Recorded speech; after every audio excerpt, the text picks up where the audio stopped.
1976ರ ಇಸ್ವೆಯ ಒಂದು ಸಂಸ್ಥೆ ಇದು ಅಂಥೇಳಿ, ಸ್ಥಾಪನೆಯಾದ ಸಂಸ್ಥೆ ಅಂತ. ಲಿಡ್ಕರ್ ಅನ್ನೋದು leather industries development corporation of Karnataka ಅಂತ ಅದರದ್ದು ಪರಿಪೂರ್ಣವಾದ ಅಬ್ರಿವೇಷನು. ಇದು ಮುಂಚೆ ನಮ್ಮ ವಾಣಿಜ್ಯ ಮತ್ತು ಕೈಗಾರಿಕೆ ಇಲಾಖೆ ಅಡಿನಲ್ಲಿ ಕಾರ್ಯನಿರ್ವಹಿಸ್ತಾ ಇತ್ತು. 1976ರಲ್ಲಿ ಸ್ಥಾಪನೆಯಾಗಿ ವಾಣಿಜ್ಯ ಮತ್ತು ಕೈಗಾರಿಕಾ ಇಲಾಖೆ ಅಡಿನಲ್ಲಿ ಇದು ಕಾರ್ಯನಿರ್ವಹಿಸ್ತಾ ಇತ್ತು. ಆ ಸಂದರ್ಭದಲ್ಲಿ ಅಂದರೆ ನಮ್ಮ ಚರ್ಮ ಕುಶಲಕರ್ಮಿಗಳ ಏನು ಉತ್ಪಾದನೆಗಳಿದೆ, ಚರ್ಮ ಉತ್ಪನ್ನಗಳಿದೆ, ಅದನ್ನು ಇಲಾಖೆಯಲ್ಲೇ, ವಾಣಿಜ್ಯ ಕೈಗಾರಿಕಾ ಇಲಾಖೆಯಲ್ಲೇ ಕೆಲವೊಂದು ಫ್ಯಾಕ್ಟ್ರಿಗಳನ್ನ ಮಾಡಿ, ಯೂನಿಟ್ಸ್ ಮಾಡಿ, ಪ್ರೊಡಕ್ಷನ್ ಸೆಂಟರ್ಸ್ನ ಮಾಡಿ ಅಲ್ಲಿ ಉತ್ಪಾದನೆ ಮಾಡ್ತಾಯಿದ್ರು. ಉತ್ಪಾದನೆ ಮಾಡಿ ಅದನ್ನು ಅವರದೇ ಆದ ಔಟ್ಲೆಟ್ಗಳಲ್ಲಿ, ಅಂದರೆ ನಮ್ಮ ಲಿಡ್ಕರ್ನ ಔಟ್ಲೆಟ್ಗಳ ಮೂಲಕ ಅದನ್ನು ಮಾರಾಟ ಮಾಡಿದಂಥ ಒಂದು ಸಂಸ್ಥೆ ಇದು. ಸೊ ಸರ್ಕಾರದ ಬ್ರ್ಯಾಂಡ್ ಅಂತ ಅಂದ ತಕ್ಷಣ ಯಾರಿಗೇ ಆದ್ರೂ ಒಂದು ಟ್ರಸ್ಟ್ ಇರುತ್ತೆ, ನಂಬಿಕೆ, ವಿಶ್ವಾಸ ಇರುತ್ತೆ. ಯಾವತ್ತೂ ಅದು ಕಳೆದೋಗೋದಿಲ್ಲ. ಒಂದು ಸರ್ಕಾರದ ಸಂಸ್ಥೆಗಳು ಅಂತಂದರೆ ಸರ್ಕಾರ ಜವಾಬ್ದಾರಿ ಇರುತ್ತೆ, ಸರ್ಕಾರ ಬಂಡವಾಳ ಹಾಕಿರುತ್ತೆ. ಸೊ ಸಾಮಾಜಿಕ ಜವಾಬ್ದಾರಿಯಿಂದ ಅದು ಕಾರ್ಯನಿರ್ವಹಿಸ್ತಿರುತ್ತೆ. ಅದೇ ರೀತಿ ಲಿಡ್ಕರ್ ಕೂಡ ಬಹಳ ಅದ್ಭುತವಾದಂಥ ಒಂದು ಇಚ್ಛಾಶಕ್ತಿಯನ್ನು ಒಳಗೊಂಡಂತೆ ಕಾರ್ಯನಿರ್ವಹಿಸ್ತಾ ಇತ್ತು. ಯಾವಾಗ ನಮ್ಮಲ್ಲಿ ಕರ್ನಾಟಕದಲ್ಲಿ ಪೊಲ್ಯೂಷನ್ ಕಂಟ್ರೋಲ್ ಬೋರ್ಡ್ ಅವರಿಂದ ಟ್ಯಾನರೀಸ್ಗಳನ್ನ, ಅದರಿಂದ ಪೊಲ್ಯೂಷನ್ ಜಾಸ್ತಿ ಆಗುತ್ತೆ ಅಂಥೇಳಿ ಟ್ಯಾನರಿಗಳನ್ನೆಲ್ಲ ಕ್ಲೋಸ್ ಮಾಡ್ತಾ ಬಂದರು. ಆ ಸಂದರ್ಭದಲ್ಲಿ ಲಿಡ್ಕರ್ಗೆ ಹೆಚ್ಚಿನ ಹೊಡೆತ ಬೀಳ್ತು. ಏಕೆಂದರೆ ಇಲ್ಲಿ ಚರ್ಮ ಸಂಸ್ಕರಣೆ ಆಗಲಿಲ್ಲ ಅಂತಂದರೆ ಕಚ್ಚಾ ಮಾಲು ಸಿಕ್ಕಲಿಕ್ಕೆ ಕಷ್ಟ ಆಯಿತು ನಮ್ಮ ಚರ್ಮೋತ್ಪನ್ನ ಚರ್ಮ ಕುಶಲಕರ್ಮಿಗಳಿಗೆ. ಆಗೇನಾಯಿತು, ಇದಕ್ಕೆ ಹೊಡೆತ ಬೀಳಕ್ಕೆ ಶುರುವಾಯಿತು ಲಿಡ್ಕರ್ ಉದ್ಯಮಕ್ಕೆ.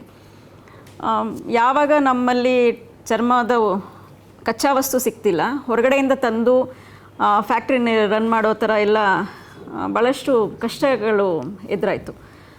ಆವಾಗ ಏನು ಮಾಡಿದ್ರು, ಇದನ್ನು ಮುಚ್ಚಬೇಕು ಅನ್ನೋ ಒಂದು ಹಂತಕ್ಕೆ ಹೋಗಿತ್ತು. 2009-10ನೇ ಸಾಲಿನಲ್ಲಿ ಲಿಡ್ಕರನ್ನು ಕ್ಲೋಸ್ ಮಾಡೋಣ, ಏಕೆಂದರೆ ಇದೊಂದು ಹಳ್ಳಕ್ಕೆ ಬೀಳ್ತಾ ಇರುವಂಥ ಸರ್ಕಾರಿ ಸಂಸ್ಥೆ, ಇದನ್ನು ಸಾಕಲಿಕ್ಕೆ ಕಷ್ಟ ಆಗುತ್ತೆ, ರನ್ ಮಾಡಲಿಕ್ಕೆ ಕಷ್ಟ ಆಗುತ್ತೆ ಅಂತೇಳಿ ಮಾಡಿದಾಗ ತುಂಬ ಹಿರಿಯ ಅಧಿಕಾರಿಗಳು, IAS ಅಧಿಕಾರಿಗಳು, ರಾಜಕಾರಣಿಗಳೆಲ್ಲ ತುಂಬ ಇಚ್ಛಾಶಕ್ತಿಯನ್ನು ವ್ಯಕ್ತಪಡಿಸಿ ಅವರೇನು ಮಾಡಿದ್ರು, ಏಕೆಂದರೆ ಇದು ಸಮುದಾಯ ಆಧಾರಿತವಾದಂಥ ಒಂದು ಉದ್ಯಮ. ಚರ್ಮಕುಶಲಕರ್ಮಿಗಳು ಅಂದರೆ ನಮ್ಮಲ್ಲಿ ಪರಿಶಿಷ್ಟ ಜಾತಿಯ ಎಡಪಂಗಡ ಅಂತ ಕರಿತೀವಿ ನಾವು, ಮಾದಿಗ, ಸಮಗಾರ, ಮಚ್ಚಗಾರ, ಮೋಚಿ ಅಂತೆಲ್ಲ. ಈ ಒಂದು ಸಮುದಾಯ ಅವರ ಕುಲಕಸುಬು, ಪಾರಂಪರಿಕವಾಗಿ ಅವರು ಅದನ್ನು ನೆಚ್ಕೊಂಡು ಬಂದಿರೋವಂಥವ್ರು.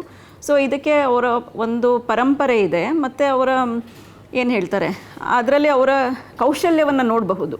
ಸೊ ನಾವು ಇದನ್ನು ಮುಚ್ಚಾಕಿದರೆ ಅವರಿಗೆ, ಅವರ ಹೊಟ್ಟೆಪಾಡಿಗೆ ಅಥವಾ ಅವರನ್ನು ನಾವು ಪ್ರೋತ್ಸಾಹಿಸಲಿಕ್ಕೆ ಸರ್ಕಾರದಿಂದ ಆಗೋದಿಲ್ಲ ಅಂತ ಹೇಳಿ ಸರ್ಕಾರ ಏನು ಮಾಡ್ತು, ಇದನ್ನು ಸಮಾಜ ಕಲ್ಯಾಣ ಇಲಾಖೆಗೆ ತೊಗೊಂಬಂದರು ಲಿಡ್ಕರನ್ನು. ಸಮಾಜ ಕಲ್ಯಾಣ ಇಲಾಖೆಗೆ ತರೋ ಸಂದರ್ಭದಲ್ಲಿ 2011ರಲ್ಲಿ ಒಂದು ಅಧಿಸೂಚನೆಯನ್ನು ಹೊರಡಿಸ್ತಾರೆ. ಆವಾಗ ಡಾಕ್ಟರ್ ಬಾಬು ಜಗಜೀವನರಾಮ್ ಚರ್ಮ ಕೈಗಾರಿಕಾ ಅಭಿವೃದ್ಧಿ ನಿಗಮ ನಿಯಮಿತ ಅಂತ ಹೇಳಿ ಒಂದು ಹೊಸದಾದಂತಹ ಒಂದು ನಿಗಮವನ್ನು ಸ್ಥಾಪನೆ ಮಾಡಿ ಅಲ್ಲಿಗೆ ಲಿಡ್ಕರನ್ನು ಸಂಪೂರ್ಣ ಜವಾಬ್ದಾರಿಯನ್ನು ಆ ನಿಗಮಕ್ಕೆ ವಹಿಸ್ಕೊಡ್ತಾರೆ. ಆ ಸಂದರ್ಭದಿಂದನೂ ಇಲ್ಲಿಯವರೆಗೂ ಲಿಡ್ಕರ್ ಬಹಳ ಅಚ್ಚುಕಟ್ಟಾಗಿ ಕೆಲಸ ಮಾಡ್ಕೊಂಡು ಬರ್ತಾ ಇದೆ. ಯಾಕಂತಂದರೆ ಅದು ಸರ್ಕಾರದ ಹಲವಾರು ಯೋಜನೆಗಳನ್ನು, ಫಲಾನುಭವಿ ಆಧಾರಿತ ಯೋಜನೆಗಳನ್ನು ಅದು ರೂಪಿಸ್ಕೊಂಡು ಬಂದಿದೆ, ಜಾರಿಗೊಳಿಸ್ಕೊಂಡು ಬಂದಿದೆ. ಹಾಗಾಗಿ ಯಾವಾಗ ಸಮಾಜ ಕಲ್ಯಾಣ ಇಲಾಖೆ ವ್ಯಾಪ್ತಿಗೆ ಒಳಪಡಿಸಿದ್ರು ಆ ಸಂದರ್ಭದಿಂದನೂ ಲಿಡ್ಕರ್ ಬಹಳ ಅದ್ಭುತವಾಗಿ ಕೆಲಸ ಮಾಡ್ಕೊಂಡು ಹೋಗ್ತಾ ಇದೆ. ಅಂದರೆ ಸರ್ಕಾರದ ಅನುದಾನದಲ್ಲಿ ಇದು ರನ್ ಆಗ್ತಾ ಇರೋದು. ಜೊತೆಗೆ ನಮ್ಮದು ಕಮರ್ಷಿಯಲ್ ಆರ್ಗನೈಸೇಷನ್ನು, ಕಮರ್ಷಿಯಲ್ಲಾಗೂ ನಾವು ವ್ಯಾಪಾರ ವಹಿವಾಟನ್ನು ಮಾಡಿಕೊಂಡು ಕೂಡ ನಾವು ಲಾಭ ಗಳಿಸ್ತಾ ಇದ್ದೀವಿ. ಇವಾಗ ನಾನು ಬಂದಿದ್ದು 2023 ಆಗಸ್ಟ್ನಲ್ಲಿ ವ್ಯವಸ್ಥಾಪಕ ನಿರ್ದೇಶಕಿಯಾಗಿ ಲಿಡ್ಕರ್ನಲ್ಲಿ ಅಧಿಕಾರ ವಹಿಸ್ಕೊಂಡಿದ್ದು. ಅದಕ್ಕೆ ಪೂರ್ವದಲ್ಲಿ ನಮ್ಮದು 9 ಕೋಟಿ ವಾರ್ಷಿಕ ವಹಿವಾಟು ಆಗ್ತಾಯಿತ್ತು. ಸೊ 2023-24ರಲ್ಲಿ 34 ಕೋಟಿ ವಹಿವಾಟಿಗೆ ಹೆಚ್ಚಳ ಆಯಿತು. ಜೊತೆಗೆ ಈಗ ನಾವು ಒಂದು 40 ಕೋಟಿಯಷ್ಟು ವಾರ್ಷಿಕವಾಗಿ ವಹಿವಾಟು ನಡೆಸ್ತಾ ಇದ್ದೀವಿ. ಜೊತೆಗೆ ಆನ್ಲೈನ್ನಲ್ಲೂ ನೀವು ಲಿಡ್ಕರ್ನ ನೀವು ಪರ್ಚೇಸ್ ಮಾಡಬಹುದು, ಮುಂಚೆ ಇರಲಿಲ್ಲ ಇದು.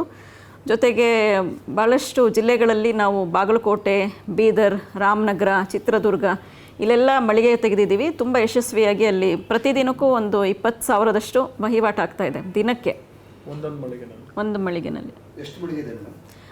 ಇವಾಗ ಒಟ್ಟಾರೆ ರಾಜ್ಯಾದ್ಯಂತ 17 ಮಳಿಗೆಗಳು ಜಾರಿಯಲ್ಲಿದೆ. ಬೆಂಗಳೂರಿನಲ್ಲಿ ನಿಮಗೆ ಜಯನಗರ, ವಸಂತನಗರ, ರಾಜಾಜಿನಗರ, ಹೊಸದು ಪ್ಲಾನು ಮಳಿಗೆ ತೆಗೆಯೋದು ಮತ್ತು ವಿಸ್ತರಣೆ ಆಗುತ್ತೆ. ಈಗ ನೆಕ್ಸ್ಟ್ ವಿಸ್ತರಣೆ ಮಾಡೋ ಪ್ಲಾನ್ ಇದೆ? ಅಲ್ಲ, ಈಗ ಏನಾಗಿದೆ ಅಂತ ಹೇಳಿದರೆ ನಮ್ಮಲ್ಲಿ ಸಿಬ್ಬಂದಿಗಳ ಕೊರತೆ ಕಾಡ್ತಾ ಇದೆ.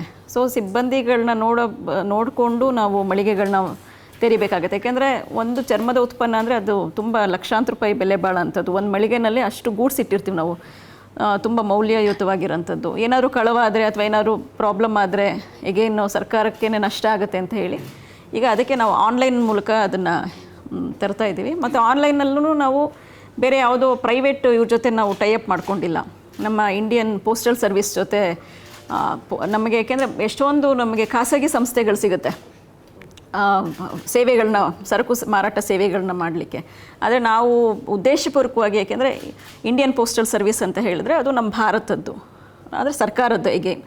ಹಾಗಾಗಿ ಇಂಡಿಯನ್ ಪೋಸ್ಟಲ್ ಸರ್ವಿಸ್ ಮೂಲಕ ನಾವು ನಮ್ಮ ಗೂಡ್ಸ್ಗಳನ್ನ ಆನ್ಲೈನಲ್ಲಿ ಮಾರಾಟ ಮಾಡ್ತಾಯಿದ್ದೀವಿ.